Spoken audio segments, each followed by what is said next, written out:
Arrest, jail, bail, విడుదల. ఇది Pushpa original story.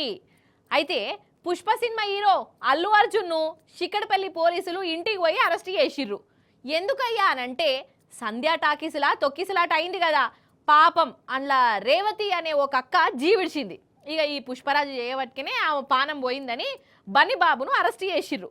ఇక గంటకు సస్పెన్స్ సినిమా ఉన్నట్టే స్టోరీ అంతా మలుపులు తిరిగింది.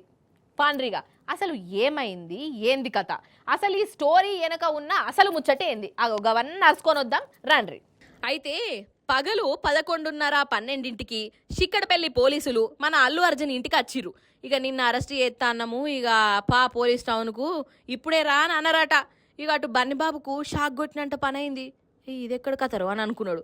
సరే ఇక అత్తగాని జర డ్రెస్ మార్చుకొని వస్తాయి, ఇప్పుడే ఢిల్లీకి పోయి వచ్చిన అన్నా కానీ ఈనుడే లేదు. బెడ్రూమ్ దాకా పోయిరట పోలీసులు. ఇక లాస్ట్కు సరేతి అని బన్నీ అన్న పోలీస్ కారే ఎక్కిండు. ఇక పోయేటప్పుడు ఇంటామెను నాయనను మంచిగా సంజాయించిండు.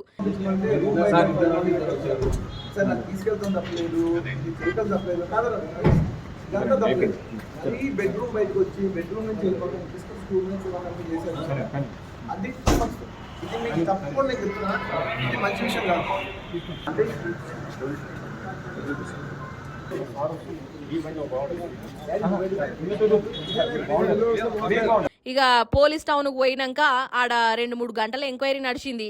ఏమేమో 4-5 కేసులు పెట్టి నాంపల్లి కోర్టుకు పట్టుకపోయిర్రు.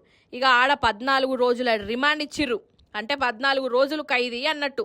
ఇక పోలీసులు బన్నీబాబును చెంచల్గూడ జైలుకు తొలకపోయిర్రు. ఇక ఇంకో దిక్కేమో బన్నీబాబు అరెస్ట్ అయ్యిండు అని ఎరకవుడుతోనే ఆయన ఫ్యాన్స్ ఒకరంది పెట్టుకున్నారా. ఇంకో దిక్కు కుటుంబం వాళ్ళు కూడా హిమ్మతి ఇచ్చిర్రు. చిరంజీవి, నాగేంద్రబాబు బన్నీబాబు ఇంటికి వచ్చి అసలు ఏమైంది ఏంది కథ అని అరుచుకున్నారు. ఇక వాళ్ళకైన కాడికి ధైర్యం చెప్పిర్రు. కాదొల్లా సంధ్యా టాకీసుల మనిషి చచ్చిపోయింది, పాపం అంటే పాపం. నాకైతే కండ్ల పొంట నీళ్ళు వచ్చినాయి. ఇంట్లో తప్పు చేసిన వాళ్ళకు శిక్ష పడవలసిందే. కానీ ఈడ బన్నీబాబు బెడ్రూమ్లకు పోయి మరీ అరెస్టు చేసుడేందో నాకైతే అసలు అర్థం కాలేదు. సరే ఇక అదట్లున్నదా. ఇంకో దిక్కు బెయిల్ కోసం హైకోర్టుకు పోయిర్రు. ఆడ జర సల్లటి మతలాబే అందింది. అసలు గట్లెట్లా అరెస్ట్ చేస్తారు, ఏం పని పాటలేదా? అల్లు అర్జున్ కూడా మనిషే కదా. అసలు అల్లు అర్జున్ చేసిన పనేంది, మీరు పెట్టిన కేసులేంది, ఏమన్నా సంబంధం ఉన్నదా? అసలు ఇట్లా అరెస్ట్ చేసుడేంది అని కోర్టు పోలీసులను మంచిగానే అరుచుకున్నదట.